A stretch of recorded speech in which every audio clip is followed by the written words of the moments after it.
Welcome to the Sales Mindset Podcast with the host, Dennis D. Pasquale, and I'm Brian Gurgis. My favorite person to have with us. So today we're going to sit down, have a couple beers, discuss some sales, and as usual, we're going to open up with a priming question here. Have you ever done anything unethical or been involved in anything unethical with sales or done something too emotional to get a sale? And what are your current thoughts or reflections on that? My initial thought is, no, I have not done anything unethical. But I wonder what anyone would consider to be unethical. Mm-hmm. One of my core values, and it's one of the core values that's built into our organization, is ethics and character and treating the customer with respect. So within that, anything I think that might be manipulative to the customer, I definitely want to avoid. Sure. If I think that a competitor is going to be better for them in all aspects, I'm going to send them to competitor. Sure. So to that end, my answer is going to be no, a flat out no. Now, that's from my perspective. Mm-hmm. So what makes an ethical salesperson? I think that's a critical component of answering that question. And when we talk about ethics, from an academic perspective, we can get into the weeds with utilitarianism and the other, I think, two orientations that are out there. But where does that come from? I will say one thing when it comes to character that might confuse some of the viewers. Every now and then I do say something that could pique their interest. I will say empathy, not compassion. Mm-hmm. And something that I firmly believe is that leading with compassion can sometimes be detrimental to the person that you're supposedly being compassionate towards. So especially when it comes to looking at salesperson orientations, if we go in the challenger paradigm, mm-hmm. that relationship orientation leads with compassion. They don't get the sale, and that often means that they're going with a less than capable solution because they didn't push to find the best solution for what they're trying to solve there. That makes sense. So when you're kind of splitting the hair between compassion and empathy, how do you mean that it could harm the person that you're talking to potentially? Okay, so let's think about it from the perspective of locus of control. Mm-hmm. One of the elements of locus of control is that you have control over your life. And one of the things that I believe is that younger generations, and I think it gets worse each generation, not substantially, but younger generations, parents want to protect their kids. Yeah. And they will often go out there and they'll say, oh, it's okay. It's not your fault, Jimmy, that this didn't happen for whatever reason. And so now the kids grow up thinking that everything's out of their control. When maybe sit down and help the child understand what was in their control, how they could have avoided it, and how they mm-hmm. could not have avoided it. So, and that's the same thing. We have this concept of lawnmower parents these days. Yeah. That are just clearing all the obstacles out, thinking that they're being compassionate. But what they're doing is they're not preparing their children for how life really is, so they can clear their own obstacles out later down the line. So, applying this to a manager perspective, sometimes it requires a manager to have tough love for their people, but also coming from the sales perspective, it means that sometimes you need to push your clients, not manipulate them into buying something that's bad for them, but pushing the clients to see what they may not see. And working from that relationship approach might seem like it's the ethical thing to do, mm-hmm. but in truth, not really. Sure. Well, it's almost as though the best, coming into a relationship dynamic mm-hmm. involves pushing sometimes, where I would still even call it a relationship approach, where mm-hmm. if you have a good relationship with a friend or a spouse or a partner, sometimes you have to push for your own thoughts and beliefs in a dynamic. Ideally, you're coming eventually on the bottom line to something that works for the both of you. Yeah. So in this case where, you would never throw out the relationship book or anything like that, but it's how are you getting there? How are you prioritizing that first and foremost? Well, I mean, if I build on it, then I say the true compassion is sometimes layered with a little bit of that tough love. Yeah. And that little bit of, hey, customer, hey, client, I need you to see that what you're doing is bad for your organization. Yeah. And here's what the actual solution happens to be. Whether it's with our company, whether it's with a competitor's company, you can't keep doing what you're doing because it will be unsustainable in the long term. A tough line to walk. Yeah. And so you're right. It's true relationship. there should be a little bit of conflict. And I think, we could get philosophical and wax poetic about it. Like, even a romantic relationship, there probably should be some form of adult fighting, not nasty fighting. Yeah, not slamming doors or yelling or... Right, or trying to break each other down personally, but, asserting your own self to find the best path forward for that relationship. Yeah. I think one of the best working relationships I ever had was back when I was actually in IT. The gentleman that I worked with, he and I would butt heads all the time. But because we butted heads and because we respected each other, we actually came up with some fantastic middle of the ground solutions for our organization. Of course, it was in IT, but I always strive for that type of compromise. And it's got to be the right kind of compromise, not always meeting in the middle, but at least being able to be comfortable and vulnerable, I think, to put all the stuff, if you will, on the table so that you can really come about it. And I think, yes, build that relationship. So when I talk about negotiation and interest-based negotiation, if you remember that experience of the role play that we did with the landlord, the more you put on the table, the more vulnerable you risk yourself being, the more likely you're able to say, well, wait a minute, here's how we can actually meet in the middle, or here's how we can actually construct that win-win. So it isn't even just, or I would say it's more than just meeting in the middle on any one basis. It's in the interest of your long-term relationship, having respect for each other. And sometimes you win, sometimes they win, sometimes you get 75% wins, sometimes you meet in the middle. If you were to put it on that two-dimensional line, it's in the long term valuing the relationship or solutions above all else, keeping an open mind. You put it out there and you negotiate. Yeah, and the only true win is when both people gain value out of the situation. And so that's how you should be thinking ethically, both for yourself and for the customer. You shouldn't be giving up your commission to give the customer a good price, because that sells yourself short. And the customer, you shouldn't be milking the customer so much. So maybe you've got a great solution for them, but by the time they see the ROI, they'll be out of business. Yeah. That's not a good solution for them either. Sure. And that's not an ethical way to go about it. And so, you've got a lot to weigh. When we think about a stakeholder approach as well, it's, when you're giving discounts, if you're able to do that in your particular business, well, who else are you affecting in that particular organization when you do it? When you do things that aren't necessarily ethical to the customer, when you're doing a great example that is expense account abuse, right? How do you affect the entire organization? I've seen organizations affected by that. I've seen situations where underreporting your hours, thinking that it's okay, I want to work a little extra, I don't want to get in trouble for putting too many hours in. Yeah. Well, now people think you're Superman because you're getting stuff done.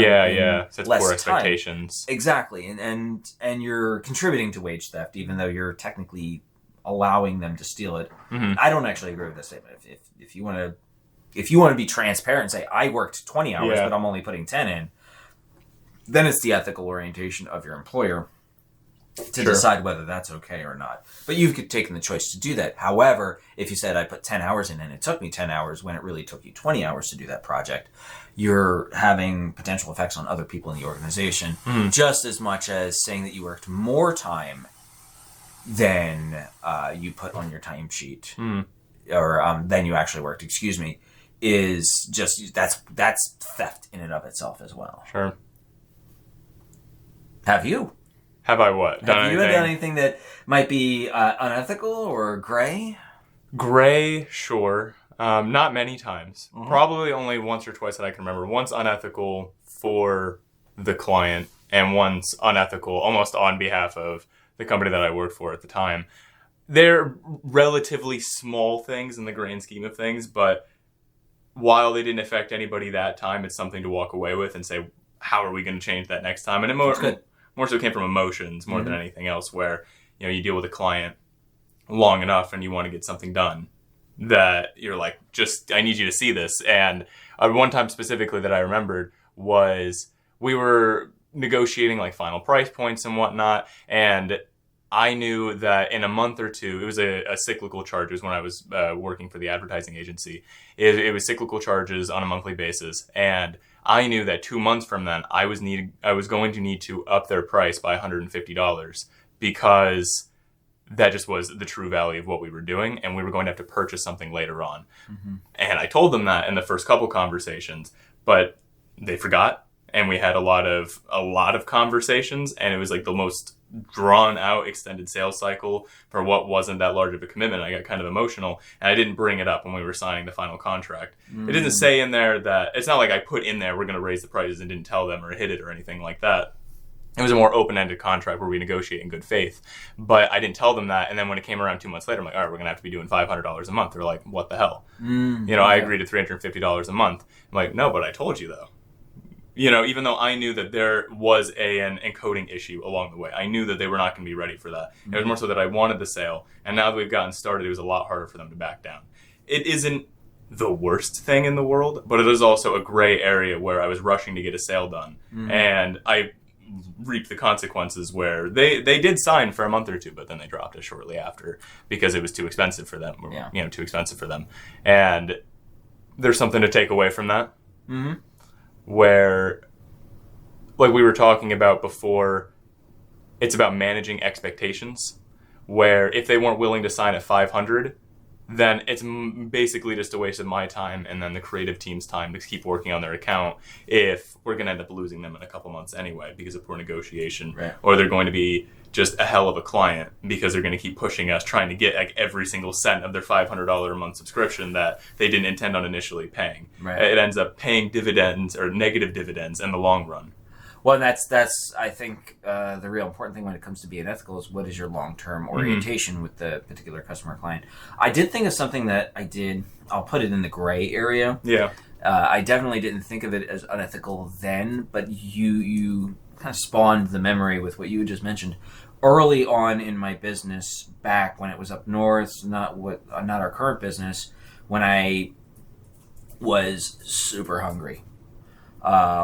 And if I was having some financial issues, I would ask for money right up front. Yeah. And that, in hindsight, put my issues on the client instead of them just saying, here's your net 30-day terms. Now, of course, I was in my 20s and wasn't really thinking holistically. I was just very much a short-term thinker then and so desperate for the money, and it should have included the clients in, but the clients were also they knew me, they liked me, so I knew that I could get away with it. They didn't mind doing it, but in hindsight, I wish I hadn't done that.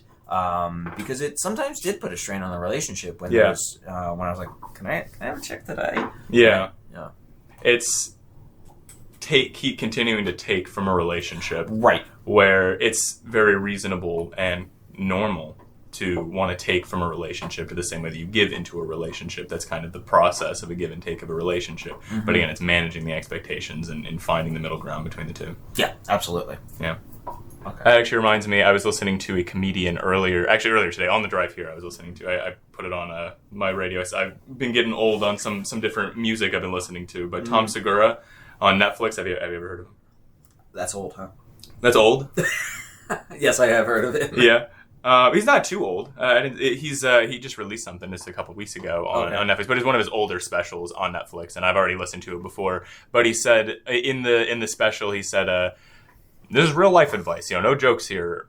The best way to maintain your happiness is to manage your expectations. And if you can manage your expectations, everything else will come so much easier. And it's in the middle of a comedy show, but it's completely true on every facet of life. And I really liked it. I think about it sometimes. I think that's one of the more stoic, one of the philosophies of the Stoics is, don't expect everything to go well.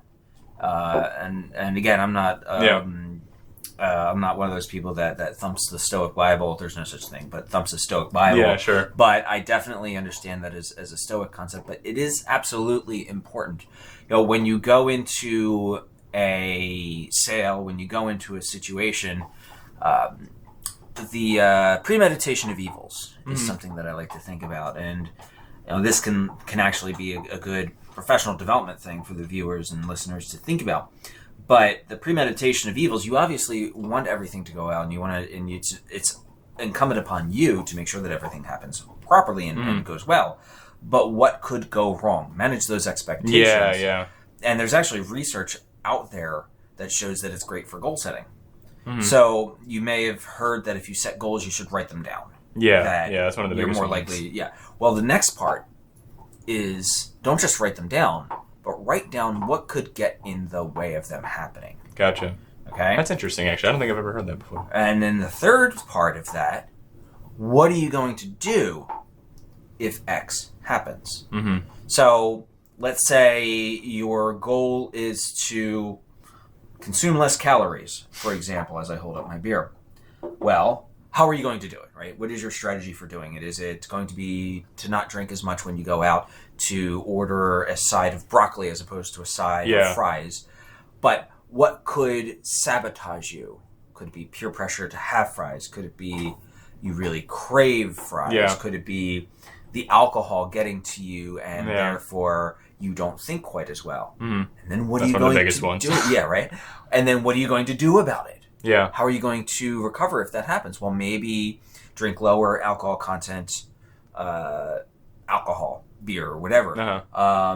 For the listeners and viewers, we drink beer, but sometimes I'll switch to an athletic IPA. And this is not promotion or anything like that, but that is basically a low-calorie, almost zero alcohol beer, and that's so that I'm not. It's not so much for the calories, although that's a benefit of it, but it's also to make sure that I'm, not getting tipsy. I actually don't like getting drunk. Yeah. So that is actually, something Stoics did back 2, 3, 4,000 years ago, but it's actually part of a research project that was done. Where? I forget where the research was, and but I'll try and put it in the show notes so people can look it up if you want to really geek out on some academic research. But the people who did all three things, as you got progressively more with the preparation, the more likely they were to hit their objectives. Interesting. So it goes like if you climbed as opposed to So it's you've got to think about what you want. You've got to write it down. Talk to your friends about it. That's one philosophy. I guess another philosophy is just do it in private, but that's if you're extremely self-motivated.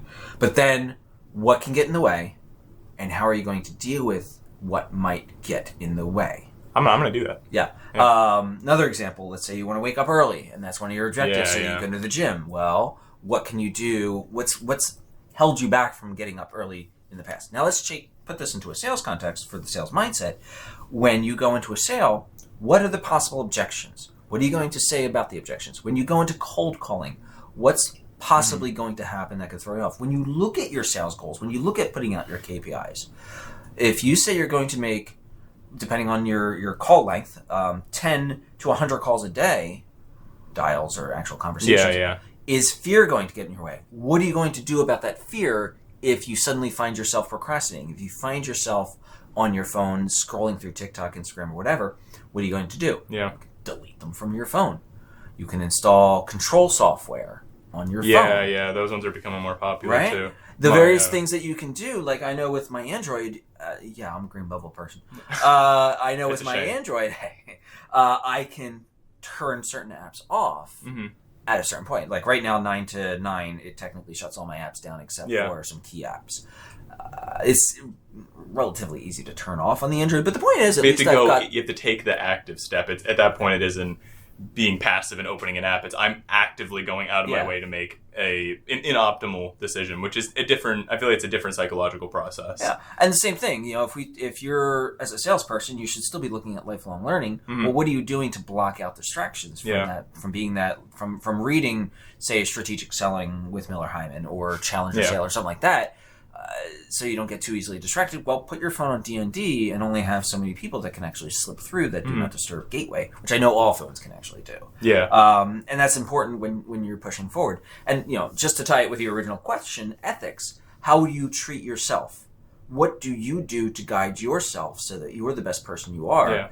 And I think that this is really, really going beyond what we normally talk about, but I think that you have an ethical responsibility to be somewhat productive. You have an ethical responsibility to take rests as well. This isn't going to be about toxic productivity, but that being the case, you have that responsibility to grow your mind for the people around you. Yeah. If you're a manager, for the people that work for you. If you're a parent, for your kids, for your partner, and in being general, present and a part of your community. Yeah, part of your community. You're always learning, so that you're an educated individual. And education can be domain specific. We're talking sales, because even to your team, if you can push yourself above the average in your sales team, just a little bit above average, then you become a resource for your sales team. You become a resource for your coworkers, and you can have that community-based approach. You definitely don't want to lose sight of that either. I actually find that to be a really good motivator sometimes, where if I get really stressed or down on myself because I'm not able to get something done, or I start losing faith in something, it isn't just for me. It's being a part of my community, where if I withdraw into myself and I'm antisocial and upset all the time, I'm not able to be there for my girlfriend, or I'm not able to be there for my friends or my roommates, or if I'm a little messy, I live with other people, so it's inconvenient to the people I live with as well, on the negative and positive side of that. Yeah, as long as you are taking that time for yourself too. Yeah, of course. I mean, I think it's important to recognize that maybe you do need time away from your girlfriend. Yeah. And I think even spouses can serve to have some time away from each other. Who am I talking about? Not married, but and I think there's. I remember hearing about a really interesting couple where they made sure they had their own nights, but they also had their nights together, and that time apart helped them grow together stronger. Yeah. And it's a matter of communicating, I think. So in other words, if I'm not going to use your girlfriend's name on the podcast, but if girlfriend, I love you, I want to be with you more often than not, but right now I just need a little bit of time for myself. Once I get through this, you and I are going to do something special, right? It's that balance of communicating when you do need that time for yourself, or maybe recognizing that you can make it a small short-term sacrifice if she's going through some sort of crisis, and you need to actually be there for her. Definitely. And that's something that never changes, is no matter what stage of life you're in, I think everybody likes a certain amount of time by themselves. Even if it's on one side of the extreme of just vegging out and watching TV by yourself, or on the other end, it's because I want to go work out or go for a run and not even have to think about talking to somebody, or I don't have to think about responding to a text message, or I have to think about engaging. You just have that time to be with yourself. That doesn't change no matter what stage of life you're in or what relationship you're in. And having that understanding and communication is huge in any form of relationship. Absolutely. And keeping with that theme of ethics and then this toxic productivity. Right? Yeah. Toxic productivity is a good one. I think I'm all about grinding. I'm all about grit. I'm all about the fact that 40 hours is average, and if you want to be above average, you've got to do more than 40 hours. But not to the detriment of the relationships that you're in. Yeah. As much as you might say, I need to do this 60-hour week. Yeah. Week for however long, because I want to make sure I can take care of my family. Well, what good is taking care of the family if they don't see you? Yeah, exactly. Right? Yeah. So you've got to find ways of balancing that out. There's no one answer to it. It depends on who you are, what industry you're in, etc. I really like the way I run my life, because I can have a couple 60-hour weeks right in a row, maybe even for a month or two, but then I can drop down to a 10-hour week. Yeah. And relax a little bit. I never like not working. However, I recognize that that there are going to be times when I need to spend it with friends, and I need to close the laptop. I need to put the phone away, or even turn the damn thing off. Well, not with my father where he's at right now, but still, shut down as much as possible so I can be in the now with the people that actually matter to me. Yeah. I think that's one that often gets lost sometimes, especially when you have a lot of responsibilities and you get stressed about all the things you have on your plate. You don't even think about it. You're like, oh, I have to get this done. And I know that I fall into the problem sometimes, and I've just recently had a realization where I've kind of let my to-do list go by the wayside, where a lot of everything I'm doing right now is very open-ended, and there's always something else to do. There's always another sales call to make. There's always another thing I can do on social media. So when I finish a good chunk of work for the day, there's always something else, as opposed to prepping a to-do list where I can say, this is a reasonable amount of objectives to complete in a day, and I'm going to schedule my time this way. Then when it's done, I can use the rest of that time to give to myself or to my friends and family and whatnot. And work is for myself as well, but it's a different type of, giving to yourself. It's like a professional cliffhanger. You've got something waiting for you the next day. Yeah, exactly. Super excited to hop back on another sales call the next day. Exactly. So, look at that. Puberty still that was strikes crazy. even at 47. Yeah. So ethics, I think, So to answer your first question, I guess there have been times when I haven't been completely ethical. I would say that on the surface, in the moment, I've always considered the people that I'm dealing with. There have been times that I've worked too hard. There have been times that I've probably put my own health on the side, and of course there were those times that I put pressure on my clients when they didn't need that particular pressure. I haven't really manipulated them into doing something, but still you want to treat people with respect, and that includes yourself and the people around you. Sure. Definitely. I think that the way that you treat your own schedule and time often reflects in how you treat other people and treat the people around you. So that's where we are for today. Remember to treat people with respect. That includes yourself and the people around you, not just your customers. Yes, they are your bread and butter, but the people around you are your life. Any final thoughts? It's a very wholesome way to end the ethics conversation for sure. Absolutely. Yeah. We'll catch you later.